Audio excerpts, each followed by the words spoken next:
Penciptaan kesejahteraan bagi seluruh rakyat Indonesia adalah cita-cita kemerdekaan dan amanat perjuangan pendiri negeri. Namun setelah lebih dari 7 dekade merdeka, bebas dari kemiskinan dan keterbelakangan masih menjadi mimpi bagi puluhan juta rakyat negeri ini. Akar kemiskinan sejatinya bukanlah pada lemahnya si miskin, namun lebih pada struktur ekonomi dan politik yang tidak berpihak kepada si miskin. IDEAS, Institute for Demography and Poverty Studies, berdiri pada 2016 di bawah naungan Yayasan Dompet Duafa untuk berkhidmat pada kepentingan masyarakat Indonesia, khususnya masyarakat miskin dan marginal, dengan melakukan analisis kritis terhadap pembangunan dan kebijakan publik berbasis keindonesiaan dan keislaman. Analisis IDEAS berpijak pada keyakinan bahwa isu kemiskinan tidak dapat diselesaikan hanya dengan pendekatan individual, namun juga harus dengan pendekatan struktural. Dengan perspektif demikian, maka bidang kajian IDEAS terentang dari kemiskinan dan kesenjangan, kesehatan dan pendidikan, pembangunan pertanian dan pedesaan, perencanaan kota dan lingkungan hidup, keuangan negara dan kebijakan makroekonomi. Analisis IDEAS dipublikasikan dalam 6 seri kajian utama, yaitu Indonesia Poverty and Inequality Report, Agriculture and Rural Development Report, Urban and Sustainable Development Report, Indonesia Pro-Poor Budget Review, Indonesia Economic and Social Development Review, Islam Society and Social Change Review. Hanya dengan dialektika yang bervisi, kita dapat berharap masa depan yang lebih cerah untuk setiap anak negeri. Hanya dengan dialektika tanpa henti, kita dapat berharap penanggulangan kemiskinan menjadi arus utama kebijakan pembangunan negeri. IDEAS, Institute for Demography and Poverty Studies, menuju keadilan sosial bagi seluruh rakyat Indonesia. Bismillahirrahmanirrahim. Assalamualaikum warahmatullahi wabarakatuh. Berjumpa kembali dengan saya Maifil Eka Putra dalam online talk show ZTV ID. Pada kali ini kita akan membahas tentang 7 bulan setelah 7 bulan masa pandemi corona. Saudara pemirsa dan sahabat ZTV, ternyata kehidupan new normal yang dikampanyekan pemerintah itu belum berhasil untuk menyelesaikan masalah tentang pandemi ini. Dan banyak hal yang menjadi PR bagi kita semua karena COVID-19 ini terus menjatuhkan, menggugurkan masyarakat, ya, kesehatan, dan banyaknya korban yang masuk ke rumah sakit, penambahan angka dan jumlahnya. Nah, di studio sudah hadir Mas Agung Nugroho. Assalamualaikum Mas Agung. Waalaikumsalam warahmatullahi wabarakatuh. Mas Agung Nugroho adalah peneliti dari IDEAS yang belakangan ini melakukan penelitian selama 7 bulan ini apa saja yang terjadi saat pandemi ini. Evaluasi yang telah dilakukan pemerintah, apakah cukup efektif atau tidak. Nanti kita akan berbicara lebih banyak bersama Mas Agung Nugroho. Mas Agung, mungkin Mas Agung bisa kenalkan dulu kepada pemirsa ZTV. Mas Agung sudah lama jadi peneliti IDEAS atau bagaimana? Ya, baik. Ya. Terima kasih. Bismillahirrahmanirrahim. Assalamualaikum warahmatullahi wabarakatuh. Waalaikumsalam. Terima kasih Mas Maifil dan salam kenal kepada seluruh pemirsa ZTV. Saya Agung Nugroho, sudah kurang lebih 5 tahun menjadi peneliti di IDEAS. IDEAS itu lembaga penelitian di bawah Dompet Duafa. Jadi insya Allah kita terus melakukan penelitian dalam rangka mengadvokasi dari sisi kemanusiaan gitu, dari sisi keumatan, sehingga berharap kebijakan yang dilakukan oleh pemerintah atau jika umat butuh data-data terkait penelitian, nah kita bisa support di situ. Ini penelitiannya tentang pandemi ini berjalan 7 bulan ya? Memberikan evaluasi.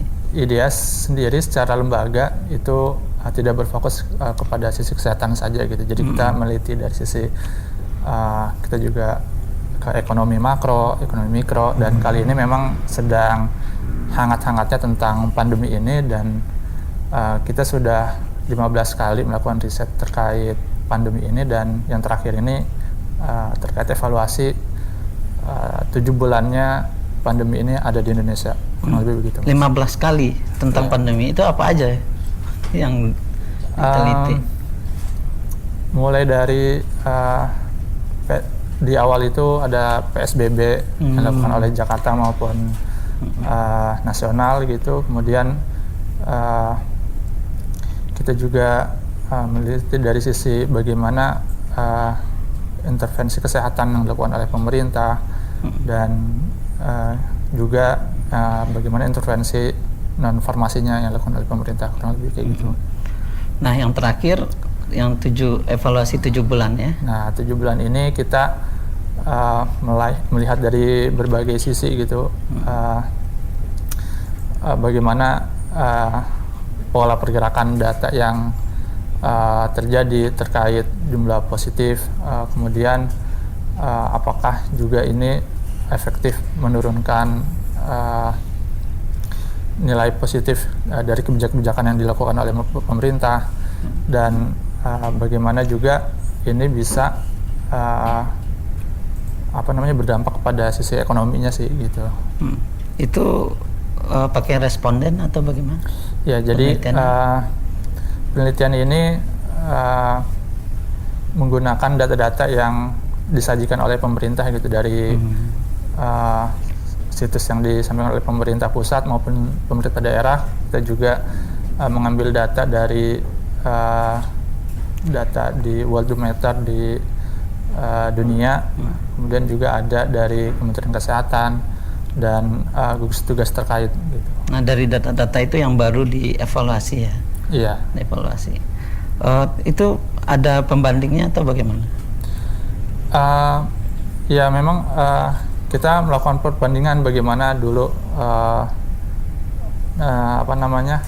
nilai kesehatan kita di sebelum adanya pandemi ini, kemudian di awal pandemi, dan sekarang ini setelah 7 bulan berjalannya pandemi ini, kita lihat bagaimana kemampuan kebijakan pemerintah dan respon kesehatan yang dialami oleh masyarakat begitu.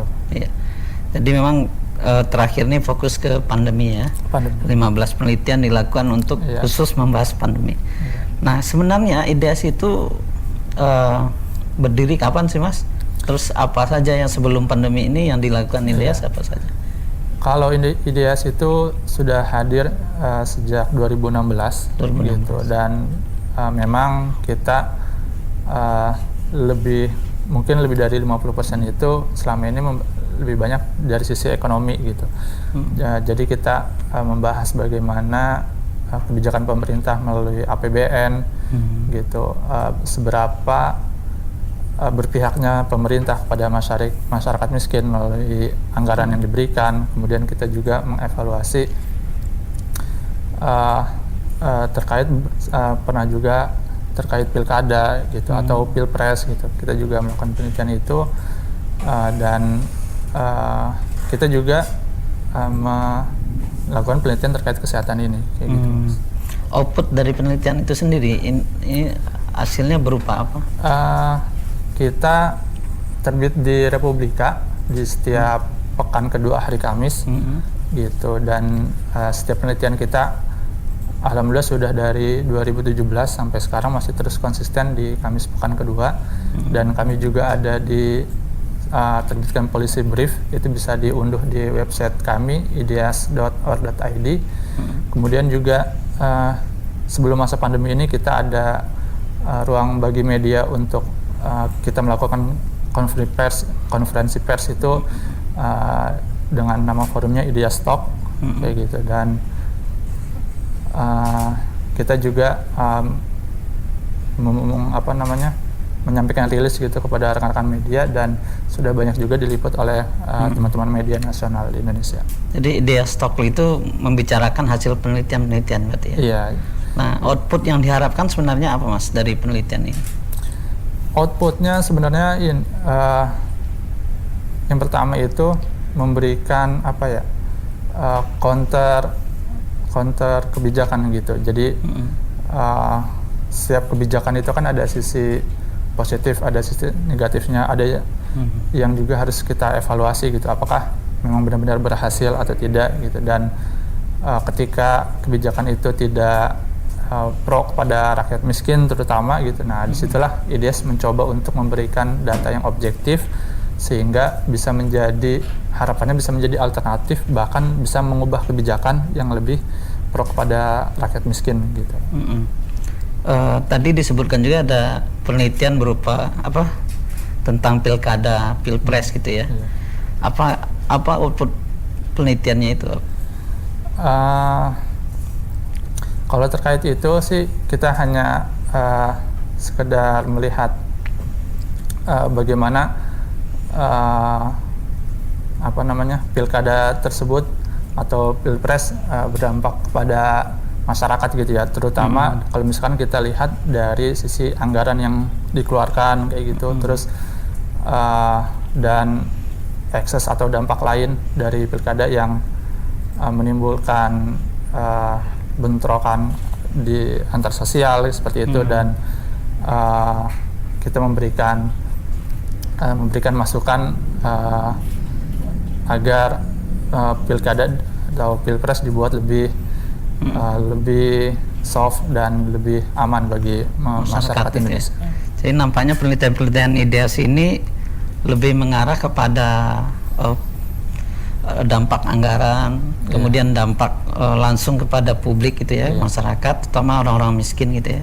Nah, memang apakah memang itu sasarannya, atau memang IDS juga bisa menerima orderan partai politik untuk mengukur kekuatannya di publik? Ya, selama ini IDS sebagai lembaga gitu tidak pernah menerima pesanan politik dari manapun gitu, juga tidak berafiliasi dengan partai manapun. Jadi kita mencoba untuk berdiri di tempat yang netral sehingga bisa mencapaikan data, hasil penelitian dan rekomendasi yang benar-benar objektif gitu. Jadi artinya hasil penelitian ini memang diuntukkan untuk memberi gambaran kebijakan yang cocok untuk masyarakat banyak ya, yang menguntungkan publik lah ya. Iya, dan kalau boleh dibilang kita harus berpihak, ya seharusnya IDS ini memang berpihaknya itu kepada rakyat miskin gitu, pada umat, sehingga menjadi salah satu pembela rakyat miskin lah, kurang lebih begitu. Tapi ada godaan-godaan seperti itu yang datang ke IDS untuk mengukur politik itu? Selama ini sih alhamdulillah tidak ada ya. Dan kami berharap juga IDS ini bisa terus konsisten gitu, karena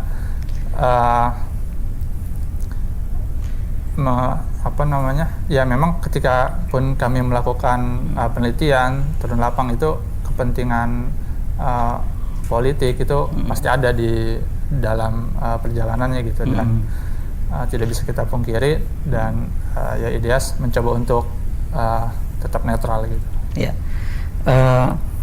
apakah IDS ini juga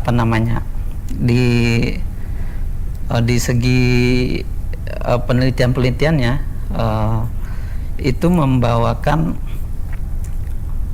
keinginan-keinginan yang harus disampaikan oleh lembaga-lembaga amil zakat atau lembaga-lembaga filantropi, karena tadi saya lihat kan mengerucutnya kepada keberpihakan kepada masyarakat kecil ya. Nah, selama ini ada mengevaluasi itu seberapa efektif yang dilakukan lembaga-lembaga filantropi terhadap masyarakat? Apakah dengan banyaknya lembaga filantropi, lembaga las, itu masyarakat kecil itu udah naik statusnya atau bagaimana? Ya, terkait kerjasama, kita juga bekerjasama dengan Forum Zakat, itu asosiasi lembaga filantropi zakat di Indonesia. Kita juga melakukan penelitian ke 10 provinsi di Indonesia bekerjasama dengan Forum Zakat gitu. Dan kalau terkait lembaga-lembaga zakat itu juga kita kemarin di bulan Ramadan juga melakukan penelitian bagaimana peningkatan penghimpunan lembaga zakat di masa pandemi dan di bulan Ramadan seperti itu.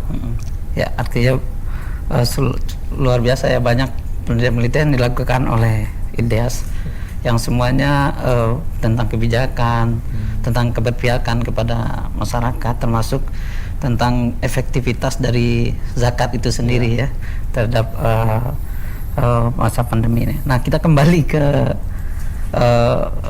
penelitian IDEAS ini tentang di masa pandemi ini.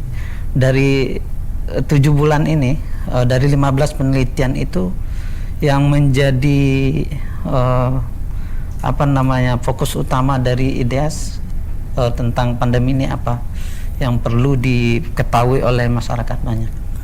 Ya, jadi sebagaimana kita tahu ya, di Indonesia ini pandemi ini baru mulai ada itu di awal Maret gitu. Sedangkan memang di negara asalnya itu dari China itu sudah ada mulai dari pertengahan Desember gitu, dan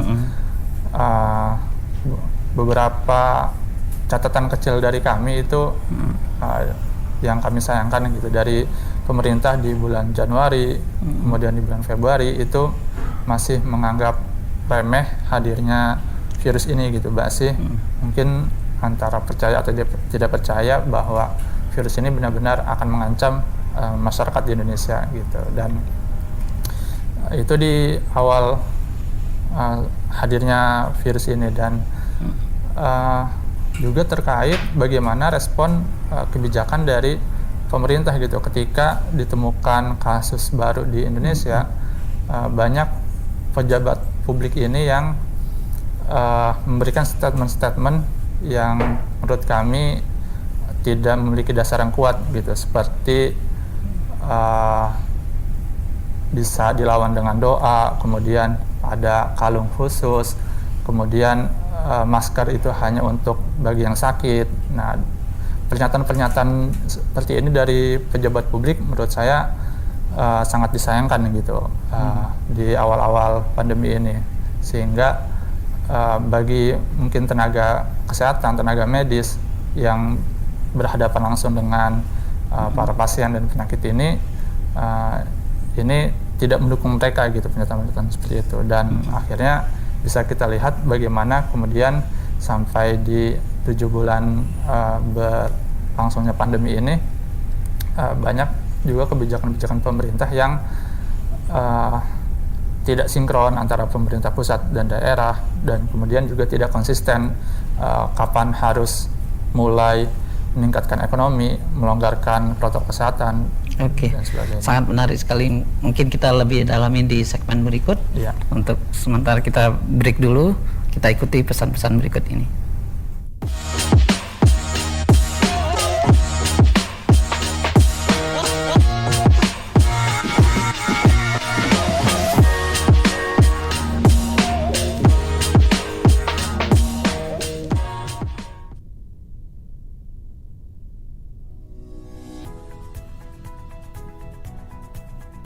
Penciptaan kesejahteraan bagi seluruh rakyat Indonesia adalah cita-cita kemerdekaan dan amanat perjuangan pendiri negeri. Namun, setelah lebih dari 7 dekade merdeka, bebas dari kemiskinan dan keterbelakangan masih menjadi mimpi bagi puluhan juta rakyat negeri ini. Akar kemiskinan sejatinya bukanlah pada lemahnya si miskin, namun lebih pada struktur ekonomi dan politik yang tidak berpihak kepada si miskin. IDEAS, Indonesia Development and Islamic Studies, berdiri pada 2016 di bawah naungan Yayasan Dompet Duafa untuk berkhidmat pada kepentingan masyarakat Indonesia, khususnya masyarakat miskin dan marginal, dengan melakukan analisis kritis terhadap pembangunan dan kebijakan publik berbasis keindonesiaan dan keislaman.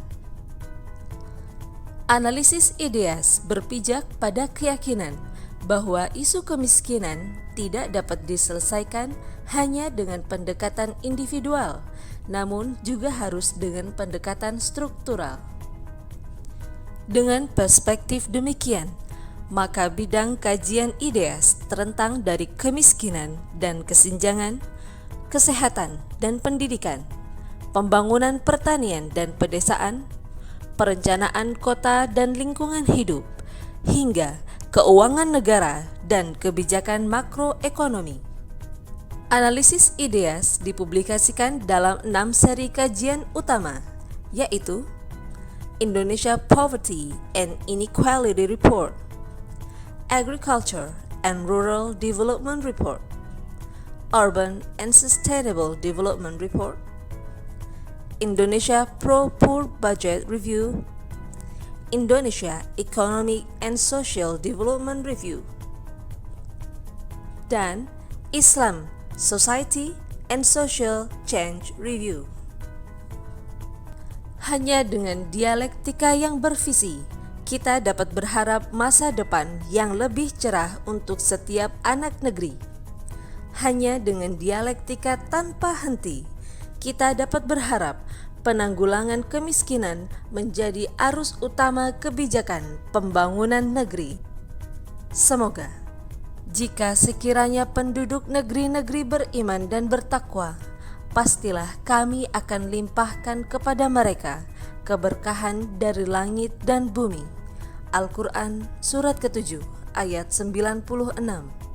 IDEAS, Indonesia Development and Islamic Studies, menuju keadilan sosial bagi seluruh rakyat Indonesia. Kembali lagi bersama saya Maifil Kapta dalam online talkshow ZTV ID dalam tema setelah 7 bulan pandemi corona.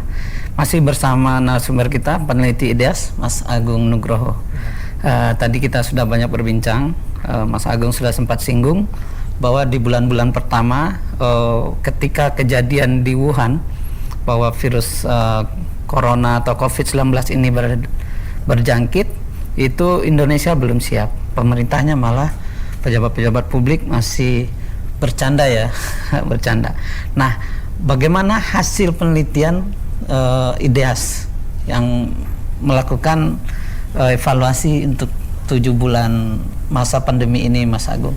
Mungkin Mas Agung bisa sampaikan secara rinci kepada kita semua. Ya, baik, terima kasih Mas Maifil.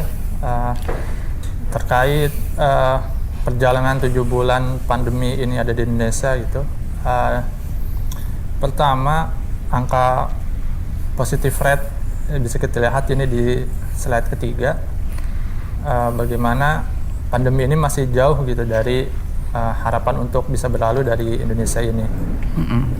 Kalau misalkan kita lihat angka positive rate yang distandarkan oleh WHO itu 5%, dan Indonesia ini saat ini berada di kisaran 10-15% gitu. Artinya positive rate ini adalah jumlah testing dibagi dengan jumlah kasus yang ditemukan gitu. Artinya jumlah testing kita memang sangat rendah, dan ini jauh di bawah standar yang ditetapkan oleh WHO, dan memang ini salah satu hal yang menunjukkan bahwa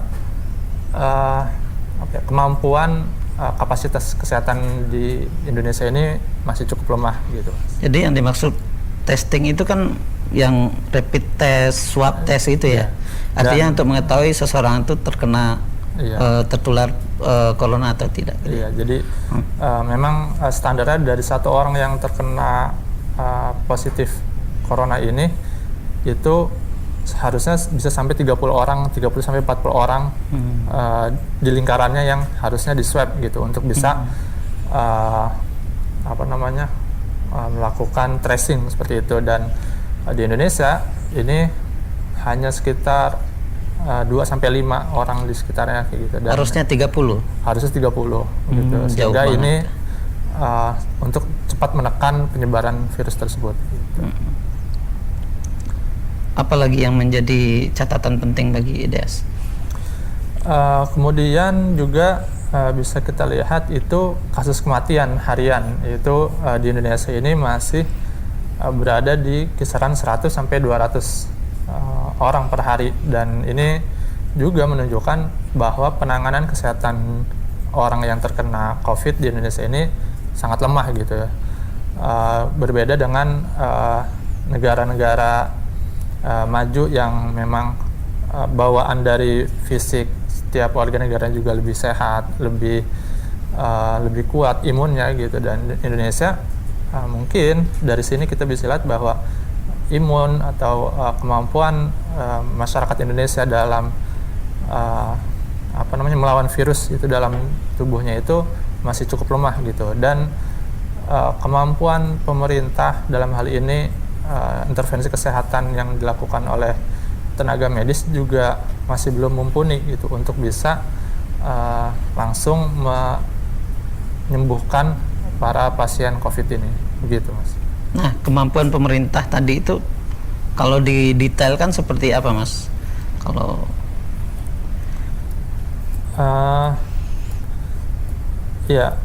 seperti pertama mulai dari bisa melakukan tracing gitu, yaitu melakukan pelacakan ke orang-orang yang tepat yang kemungkinan terpapar oleh COVID ini, dan jika sudah mendapatkan pasien suspek, yang kedua adalah kapasitas rumah sakit gitu, atau kapasitas tempat tidur yang dimiliki oleh pemerintah.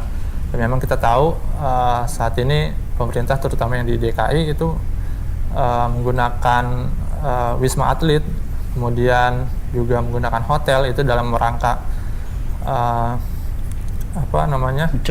mencukupi kebutuhan jumlah tempat tidur yang dibutuhkan, dan obat-obatan gitu.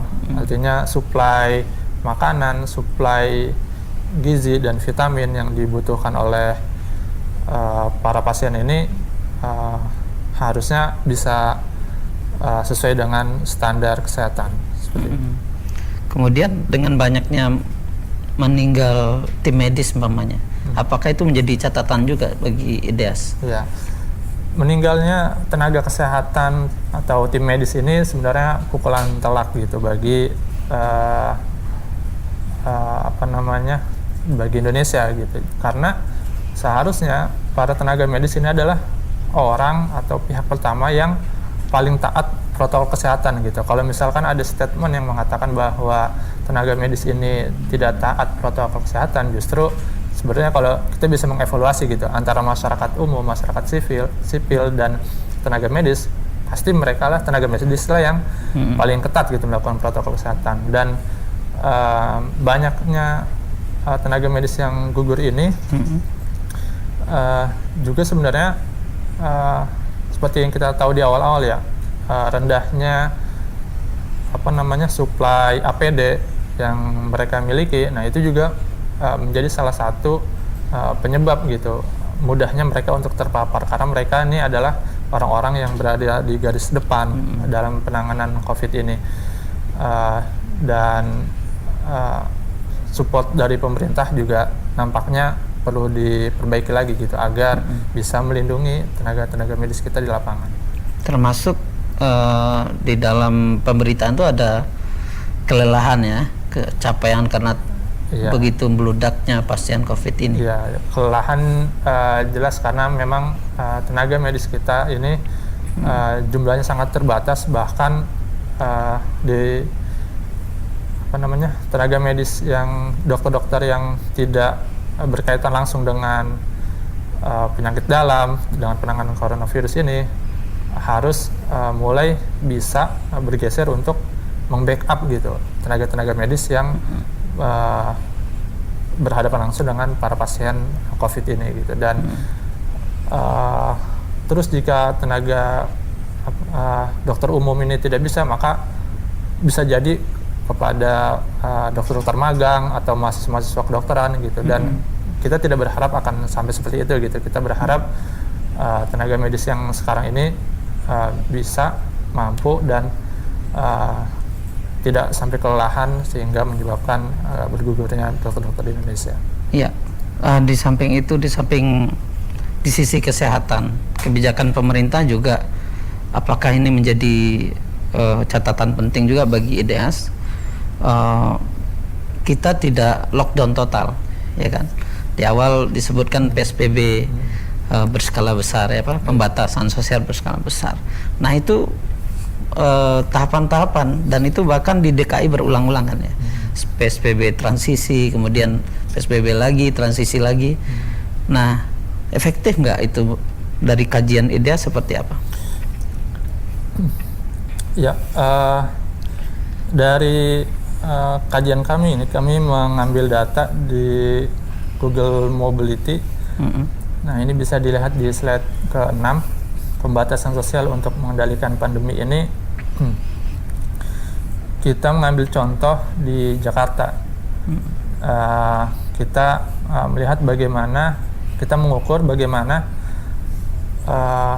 lamanya masyarakat di Jakarta itu untuk stay di rumah gitu selama masa PSBB ini berlangsung gitu, dan kita melihat memang ada peningkatan gitu dari tanggal 14 April sampai tanggal 14 Juni itu. Kalau kita lihat di grafik yang warna merah itu adalah durasi penduduk selama di rumah gitu dalam persen itu, dan memang itu meningkatkan gitu. Anjuran atau peraturan dari pemerintah itu mampu menekan laju penduduk untuk bisa keluar rumah. Dan apakah itu efektif? Nah, kita bisa lihat juga di grafik yang warna hijau itu, jumlah kasus positif per harinya itu ketika masa PSBB itu cukup landai gitu, dan cukup stabil gitu. Tidak banyak pelonjakan kasus, dan ketika PSBB ini mulai dilonggarkan atau kita sering sebut dengan new normal itu, dimulai dari bulan Juli, Agustus hingga awal September itu, masyarakat yang tadinya tinggi keinginannya untuk berada di rumah, kemudian mereka mencoba untuk keluar rumah, dan itu juga dibarengi oleh tingginya angka positif di Indonesia. Dan ini menunjukkan bahwa PSBB itu sebenarnya cukup efektif menekan laju pertumbuhan positif. Ya. Artinya dengan banyak berdiam di rumah seperti anjuran itu menekan berkurang ya. Istilahnya kalau dilihat di grafik itu tidak ada melandai jumlah orang yang tertular. Iya. Nah, apakah ini juga berhubungan dengan semakin aktifnya pemerintah mentes warganya? Jadi kan kalau nggak dites kan nggak ketahuan. Jadi grafik naik itu jumlah yang positif corona itu, COVID itu setelah dites karena pemerintahnya masif, jadi naik angkanya. Apakah IDEAS juga melihat seperti itu? Iya, memang terkait naiknya angka angka kasus positif di Indonesia ini memang seperti seolah-olah tahu sama tahu, dan bahkan kita seolah-olah menganggap ya sudahlah, bahwa angka positif yang disampaikan oleh pemerintah itu adalah bukan angka real hari itu sebenarnya kan. Angka real beberapa hari sebelumnya yang sudah dites, yang kemudian datanya masuk dan baru bisa disampaikan di hari tersebut gitu. Dan mungkin beberapa pemirsa juga sudah tahu bahwa pemerintah memang mengendalikan gitu berapa angka yang kemudian harus dipublis gitu. Sehingga bagi kita yang ketakutan atau panik terkait data yang tinggi gitu, dan pemerintah dalam hal ini mungkin mengendalikan itu agar angkanya itu seolah-olah tetap bertahan gitu, stay. Dan kemudian terkait data juga, ternyata kalau misalkan kita lihat data antara pemerintah pusat dan pemerintah daerah ini terjadi tidak sinkron gitu Mas. Dan bukannya data pusat itu dari daerah laporannya? Nah, inilah harusnya tim terkait ya yang bisa membereskan hal ini gitu. Karena perbedaan ini menyebabkan berefek pada perbedaan kebijakan gitu yang akan diambil oleh pemerintah pusat maupun pemerintah daerah gitu. Ketika pemerintah pusat melihat data ini kecil atau rendah, maka disitulah peluang untuk bisa melonggarkan dan meningkatkan perekonomian masyarakat gitu. Tapi bagi pemerintah daerah yang biasanya lebih melihat apa adanya gitu, karena mereka yang terjun langsung di lapangan yang mengerti kondisi wilayahnya, ini lebih mengedepankan sisi kesehatannya gitu, dan pembatasan dilakukan lagi gitu ya. Pembatasan dilakukan gitu, dan biasanya yang pernah kita tahu juga terjadi bentrok tuh antara pemerintah pusat dan pemerintah daerah gitu. Nah, kalau menurut data dari IDEAS ini, itu kurva yang tinggi itu di mana? Di bulan apa? Terus apakah sekarang sudah melandai atau masih menanjak? Iya, berdasarkan evaluasi selama 7 bulan ini gitu, dari mulai awal dari angka 2 kasus yang kita temukan di bulan Maret itu dalam 50.000 kasus positif itu membutuhkan waktu selama 115 hari gitu. Dan dari 50.000 ke 100.000 kasus itu butuh waktu sekitar 32 hari. Dan kini dari angka 200.000 ke 250.000 itu hanya membutuhkan kurang lebih 14 hari. Dan ini menunjukkan bahwa semakin kesini semakin terjadi percepatan gitu untuk bisa pelonjakan kasusnya itu lebih tinggi gitu dibandingkan di awal-awal COVID ini hadir di Indonesia gitu. Dan bisa jadi ini disebabkan karena semakin tidak terbendungnya, semakin tidak terlacaknya gitu orang-orang yang selama ini kita anggap tidak terkena, ternyata dia adalah OTG gitu, orang tanpa gejala yang menyebarkan virus ini ke orang-orang di sekitarnya. Okay. Ada dampak pelonggaran juga nggak? Kan terakhir-terakhir kita memang terlihat longgar ya dalam hal pembatasan sosial yang berskala besar itu. Salah satu contoh yang bisa kita lihat gitu, itu kita sudah pernah melewati 2 kali libur panjang. 2 kali libur panjang. Yang Kamis, Jumat, Sabtu, Minggu gitu. Dan itu bisa dilihat sebenarnya di 10-14 hari setelahnya itu selalu terjadi pelonjakan kasus harian gitu. Dan itu sangat mungkin dugaannya itu adalah terjadi saat libur panjang yang lalu gitu. Dan dan libur panjang yang sebelumnya itu terjadi saat new normal gitu, saat pemerintah mencoba untuk melonggarkan protokol, kemudian masyarakat merasa lebih bebas untuk bisa keluar, dan saat itulah beberapa hari kemudian terjadi pelonjakan kasus. Jadi sangat signifikan ya bahwa pelonggaran itu benar-benar artinya memicu penularan baru itu ya. Artinya angka itu menjadi naik gitu ya. Iya. Dan memang idealnya yang dilakukan oleh pemerintah ketika ingin benar-benar serius segera cepat mengatasi masalah penyebaran virus ini adalah dengan melakukan karantina wilayah gitu atau lockdown. Sebenarnya pemerintah sudah punya regulasi, yaitu undang-undang tentang karantina wilayah, dan sayangnya pemerintah tidak berani gitu untuk bisa menjalankan peraturan yang sudah dibuatnya sendiri gitu. Jadi dengan demikian selama 7 bulan ini dievaluasi oleh IDEAS, kedepannya itu seperti apa gambarannya? Kalau pemerintah tetap bertahan dengan cara-cara yang pembatasan berskala besarnya seperti yang kita hadapi sekarang. Ya, ada 3T. Yang pertama, meningkatkan kapasitas testing, kemudian melakukan tracing yang kuat, pelacakan yang kuat, dan treatment, yaitu menangani para pasien kasus positif ini dengan sangat baik gitu. Dan kita lihat di ketiga ini memang sangat lemah gitu. Pandemi ini sebenarnya sebagai gambaran gitu. Semua negara di dunia, hampir semua negara di dunia ini mengalami kasus yang sama gitu, mengalami ujian dan PR yang sama gitu. Dan disinilah kita bisa menilai bagaimana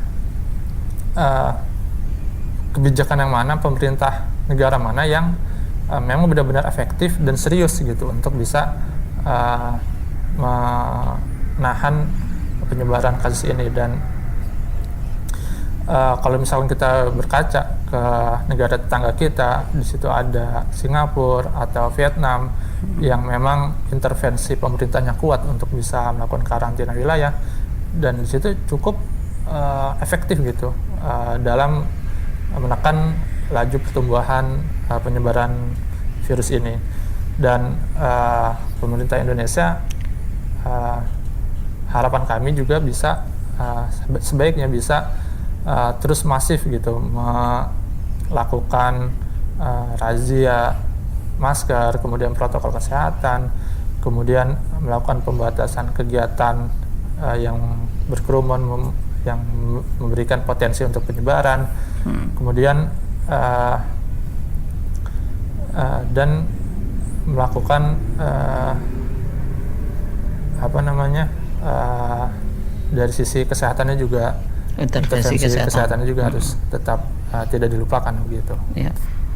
Jadi hasil dari evaluasi dari IDEAS 7 bulan ini, kalau seandainya pemerintah tidak melakukan pengetatan lagi gitu, artinya bertahan dengan sistem yang sekarang agak longgar, tentu ini akan lama pandemi ini berlangsung karena kecenderungan ada peningkatan itu. Apakah IDEAS melihat seperti itu, Mas? Ya, di awal-awal sekitar bulan April, pemerintah sempat mengatakan bahwa kemungkinan akan ada peningkatan pelonjakan kasus di bulan Juli atau Juni seperti itu. Dan ketika itu berlalu, bahkan sampai sekarang pun terus terjadi pelonjakan gitu. Dan ini menunjukkan bahwa tidak ada yang bisa memprediksi gitu pandemi ini kapan akan sampai di titik tertingginya, bahkan kapan akan berakhir gitu. Dan karena ini tidak bisa diprediksi kapan berakhir, dan akan sangat mungkin terjadi pandemi yang terus berkepanjangan gitu, maka dibutuhkan sebenarnya kemampuan untuk bisa bertahan dalam situasi krisis yang cukup lama gitu. Dan ibarat maraton, kita tidak bisa menghabiskan tenaga di awal kayak gitu, karena kita harus bisa menyimpan tenaga untuk bisa mengatasi ini terus-terusan ke depan gitu. Ya. Itu integrasi antara pusat dan daerah tentu harus lebih kuat ya, karena kan kayak di Jakarta saja gitu ya, ada Jakarta dan Jawa Barat, itu orang kerja di Jakarta tinggal di Jawa Barat ya kan, itu kan interaksi akan selalu terjadi gitu ya. Tidak akan, kalau hanya Jakarta menerapkan kebijakan sementara di daerah Jawa Barat atau perbatasan provinsi lain juga tidak melakukan pengetatan, itu akan sama kan hasilnya, Mas? Iya, memang Jakarta itu tidak bisa berdiri sendiri gitu. Ada daerah sekitarnya sebagai daerah penyangga yang dalam hal ini pemerintah daerah, baik itu di Bodetabek, juga harus bisa menyesuaikan dengan kebijakan yang dilakukan oleh Jakarta gitu. Begitu juga pemerintah DKI Jakarta harus bisa menyesuaikan kebijakan agar masyarakat yang ada di sekitaran Jakarta ini tidak kehilangan pekerjaan dan tetap bisa beraktivitas dengan protokol yang ketat gitu. Ya, kalau dari tadi kan kita bicara tentang kebijakan pemerintah dan cara-cara pemerintah untuk menangani COVID ini. Nah, kalau dari sisi dampak ke masyarakatnya, IDEAS sudah melihat dampak apa saja yang dirasakan masyarakat, Mas, dengan sistem yang diberlakukan oleh pemerintah untuk pencegahan itu? Iya. Yang seperti kita ketahui ya, di awal-awal hadirnya pandemi ini yang dialami oleh masyarakat adalah shock gitu. shock bagi masyarakat tingkat atas, mereka itu banyak yang panik buying gitu. Mereka panik, ketakutan bahwa akan kehabisan stok makanan dan sebagainya, sehingga mereka banyak membelanjakan uang gitu. Dan bagi masyarakat menengah, selain mereka ada paniknya juga, beruntungnya di Indonesia ini semangat berbaginya juga tinggi gitu. Masyarakat menengah ini banyak yang kemudian selain untuk memenuhi kebutuhannya sendiri, banyak juga yang berbagi. Dan bagi masyarakat menengah ke bawah ini, selain mereka panik karena kebutuhan stok makanan, mereka ini berefek kepada hilangnya pekerjaan gitu, karena masyarakat menengah ke bawah ini banyak yang bekerja di sisi sektor non formal gitu, yang mana ketika PSBB ini diberlakukan, artinya banyak mereka yang kehilangan pekerjaan sehingga tidak ada pemasukan, dan banyak yang akhirnya semakin berada di jurang kemiskinan gitu.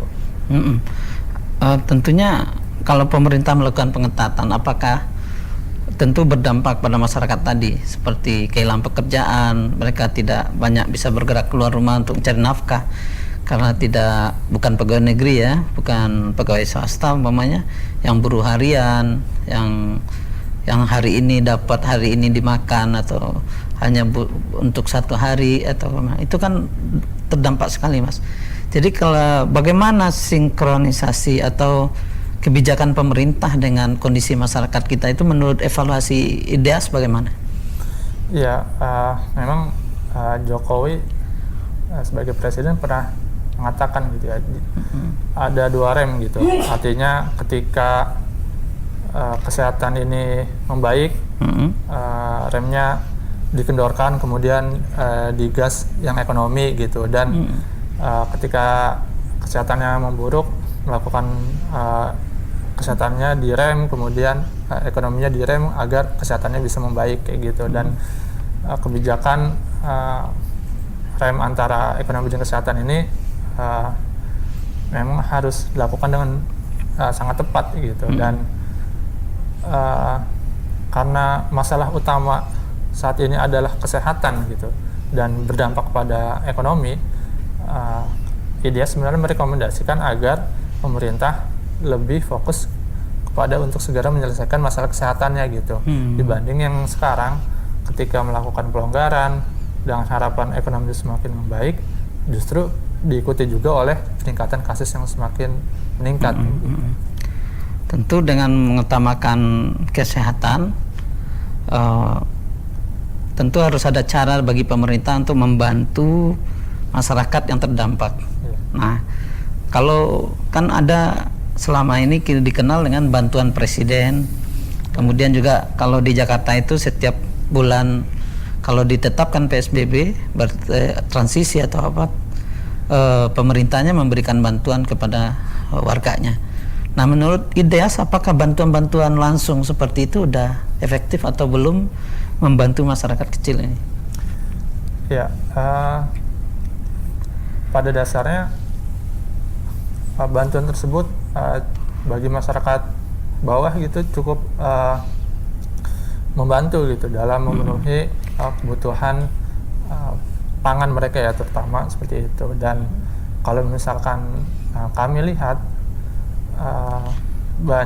sayangnya banyak di daerah, terutama mungkin kalau di DKI dengan anggaran yang besar itu bisa mengcover masyarakat bawah sampai menengah gitu. Tapi kalau di daerah banyak terjadi ketimpangan gitu. Ada beberapa masyarakat yang bulan ini dapat, bulan berikutnya tidak masuk datanya, dan itu membuat kecemburuan sosial. Dan juga lagi masalah bantuan yang dari pusat bentuknya kualitasnya A, kemudian sampai di masyarakat kualitasnya B, seperti itu. Dan itu beberapa catatan-catatan yang bisa kita evaluasi gitu. Dan memang sekarang pemerintah melalui gugus tugasnya juga melakukan bantuan dalam sisi bantuan usaha gitu, usaha mikro UMKM, dan ya kami berharap bantuan ini tepat sasaran, tepat guna, sehingga benar-benar bisa meningkatkan perekonomian masyarakat non formal seperti itu. Ya, artinya intervensi itu berupa bantuan-bantuan itu sangat istilahnya menggembirakan lah bagi masyarakat ya. Artinya untuk sementara atau masa-masa yang darurat ini mereka sangat terbantu lah dan bisa untuk bangkit lagi di masa-masa yang akan datang, karena hal-hal pokok sudah tertangani. Cuma suatu hal yang perlu diperhatikan pemerintah adalah sampai bantuan ini dengan tepat guna, tepat sasaran. Begitu Mas ya. Banyak sekali yang akan kita bahas lagi dan sangat menarik. Kita break sebentar, kita ikuti pesan-pesan berikut.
Halo semua, apa kabar? Pada kesempatan kali ini, saya sebagai perwakilan yang ditunjuk akan menjelaskan tentang Dikdaya Publika. Apa itu Dikdaya Publika? Dikdaya Publika merupakan perusahaan jasa media bisnis komunikasi dan pemasaran yang berbasis di Jakarta. Kami memberikan pelayanan terpadu yang secara khusus diberikan untuk merencanakan sekaligus membangun nilai bisnis Anda. Layanan khusus ini dapat dimulai dari ide besar yang simpel dan unik, proses eksekusi ide, tahap sentuhan penyuntingan, hingga kemasan produk layanan. Kami berikan secara sistematis sehingga dapat memberikan pekerjaan yang hebat dan hasil yang dikemas secara terbaik.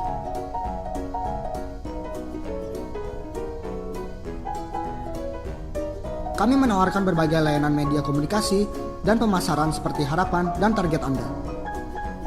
Mulai dari desain grafis, periklanan, penerbitan, percetakan, komunikasi digital, media sosial, outdoor media, web design, produksi video kreatif, dan MICE. Berikut merupakan contoh produk-produk yang telah kami buat.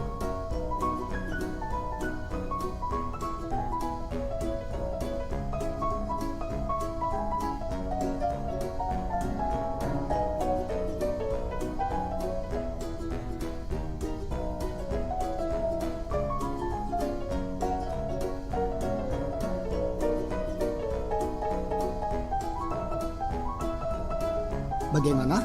Anda dapat mengunjungi sosial media kami untuk informasi lebih lanjut, atau dapat menghubungi kami melalui nomor berikut ini.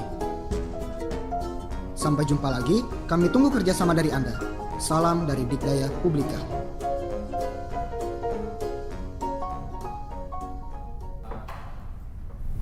Kembali lagi bersama saya Maifil Eka Putra dalam online talkshow ZTV ID dalam tema setelah 7 bulan pandemi corona. Masih bersama narasumber kita Mas Agung Nugroho dari IDEAS, peneliti IDEAS. Saudara pemirsa, tadi kita sudah berbincang banyak tentang bagaimana 7 bulan ini pandemi ini berjalan dan bagaimana tindakan pemerintah, aturan-aturan yang dilakukan pemerintah terhadap masyarakat dengan pembatasan sosial berskala besar, dan banyak hal yang sudah diungkapkan oleh IDEAS dalam hal ini.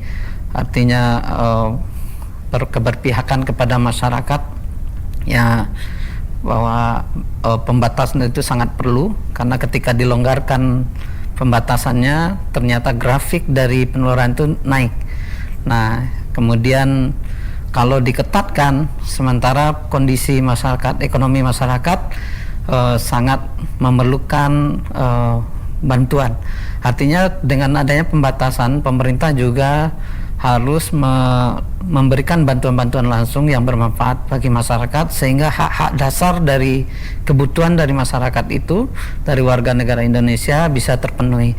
Itulah sekelumit yang saya tangkap dari hasil 7 bulan yang disampaikan oleh IDEAS dalam penelitiannya. Nah, terakhir-terakhir kita juga melihat bahwa bangsa kita sedang diuji dengan bergolaknya seperti disahkannya undang-undang cipta kerja yang memancing masyarakat untuk keluar dari rumah, untuk sebagian masyarakat yang pro dan sebagian masyarakat juga kontra. Yang kontra melakukan demo, termasuk mahasiswa, termasuk dengan buruh itu sendiri. Nah, mungkin ini perlu juga kita tanyakan kepada IDEAS.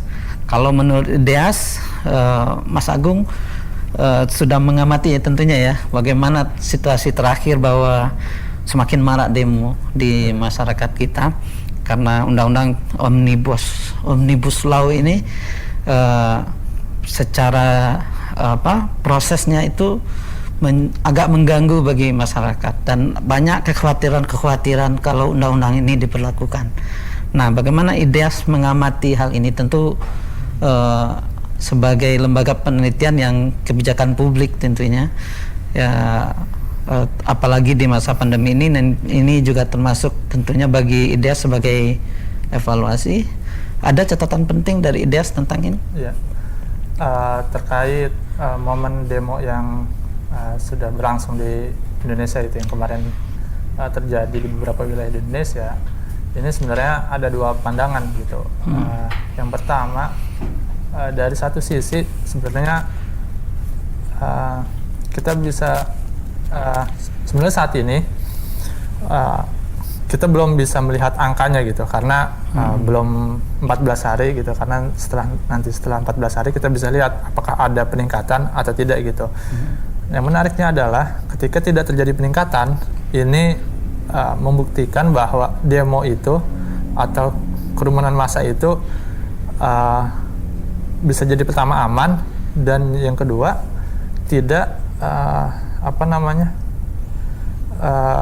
menjawab keraguan beberapa masyarakat bahwa beberapa masyarakat ada yang meragukan tentang virus ini gitu.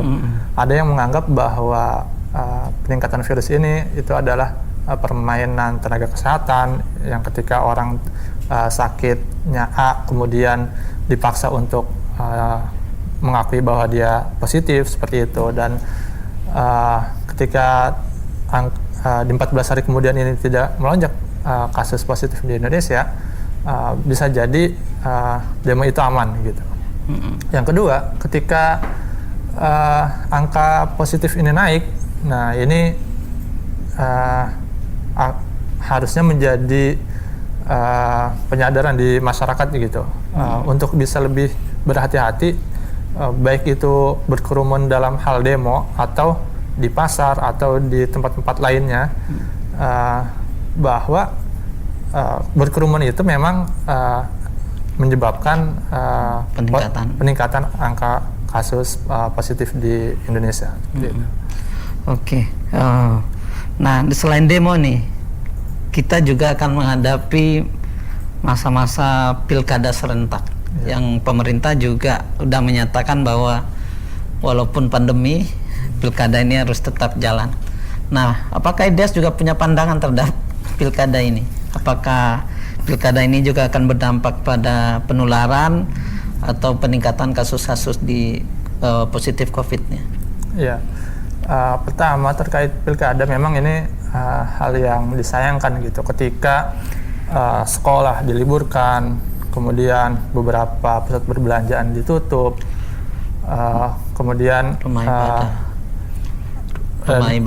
rumah ibadah juga ditutup gitu. Tapi pemerintah dengan dalih pilkada itu tetap melanjutkan, memperbolehkan gitu, seolah-olah virus ini tidak menyentuh hajatan pilkada ini gitu. Dan harusnya ini bisa menjadi bahan renungan gitu bagi pemerintah untuk setidaknya bisa bersabar menunda pilkada ini gitu. Karena kalau misalkan kita berkaca gitu ke negara tetangga kita di Malaysia yang sudah melakukan election gitu, di negara bagian mereka di Sabah itu terjadi peningkatan kasus gitu terus setelah melakukan election, di mana salah satu politisi mereka itu yang istrinya adalah seorang guru itu ternyata terjangkit virus ini, dan ketika dia mengajar itu akhirnya harus men-swab 300 siswanya di sekolah. Dan jangan sampai di Indonesia ini yang ratusan daerah yang akan mengadakan pilkada ini menjadi klaster baru, sehingga nanti angka peningkatannya tidak terbendung oleh jumlah kapasitas rumah sakit yang kita miliki gitu. Jadi saran kami memang sebaiknya pemerintah bisa mampu untuk menahan gitu, setidaknya menunda pilkada ini sampai angka positifnya sudah benar-benar di angka yang aman. Tapi pemerintah kan sesumbar dengan protokol kesehatan, Mas. Gimana? Ya itu yang tadi saya katakan bahwa tenaga kesehatan, bahkan pejabat-pejabat pemerintah yang notabene sangat taat terhadap protokol kesehatan, memiliki pasukan pengamanan kesehatan, itu aja bisa ditembus gitu oleh virus ini gitu. Apalagi masyarakat yang cenderung abai terhadap protokol kesehatan ini gitu. Apalagi sudah berkerumun ya, sudah berkerumun dengan jumlah banyak. Iya. Oke, sangat menarik, Mas. Kita mungkin masuk ke pertanyaan ya. Ada beberapa pertanyaan yang masuk ke redaksi. Dari Aryani Rahma, riset terkait pandemi ini, berapa banyak tim yang terlibat dalam riset ini? Apakah IDEAS juga bekerja sama dengan lembaga atau institusi lain dalam melakukan riset? Ya, jadi di IDEAS ini ada beberapa orang, dan memang kita membagi-bagi sesuai keahliannya masing-masing begitu. Dan untuk kesehatan ini, dengan pandemi ini, kita ada 4 orang yang fokus untuk mengevaluasi 7 bulan pandemi di Indonesia ini. Oke. Kalau ini ada juga pertanyaan lain, berapa lama rata-rata IDEAS melakukan sebuah riset, dan di mana atau kemana saja hasil riset tersebut dipublikasikan? Ya, karena memang kita punya target untuk bisa terbit di Harian Republika itu setiap bulan, kita rata-rata 2-4 minggu gitu, 2-4 pekan itu melakukan penelitian di satu riset gitu. Jadi memang rutin ya, rutin dilakukan riset, dan itu menjadi target kita bahwa di tanggal tersebut harus selesai gitu. Tapi tidak terlalu buru-buru itu untuk mengambil kesimpulan dari sebuah riset.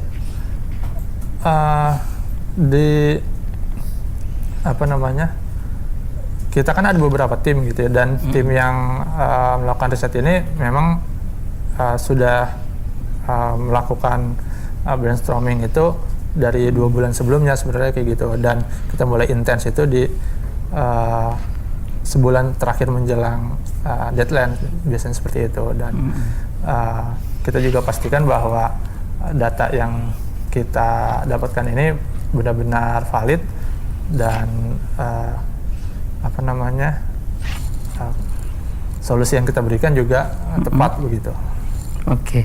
Jadi riset-riset ini memang sudah dirancang bersama tim itu ya. Artinya untuk 2 minggu ke depan pun sudah ditentukan topiknya. Iya, bahkan sampai Desember pun kita sudah tentukan gitu, dan udah kita persiapkan dari sekarang kayak gitu. Ya. Berapa banyak tim IDEAS? Ada sekitar 10 orang gitu, dan yaitu jadi ketika yang beberapa orang yang maju, yang saat ini belum maju, mereka sedang menyiapkan untuk publikasi selanjutnya seperti itu.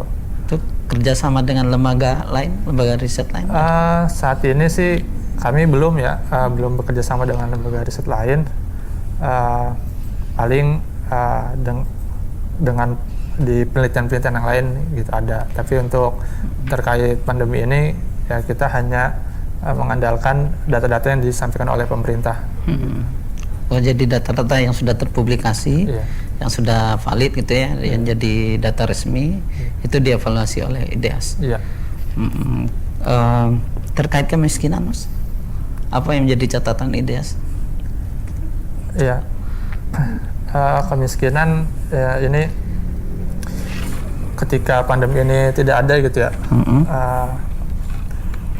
Pertumbuhan Indonesia ini kan di sekitaran 5-6% gitu, dan kita bisa melihat angka kemiskinan pun tinggi gitu, dan saat ini pandemi ini hadir dan kita berada di minus hampir 5% itu, pastinya ini akan kembali memberikan ceruk kemiskinan semakin dalam bagi masyarakat di Indonesia. Dan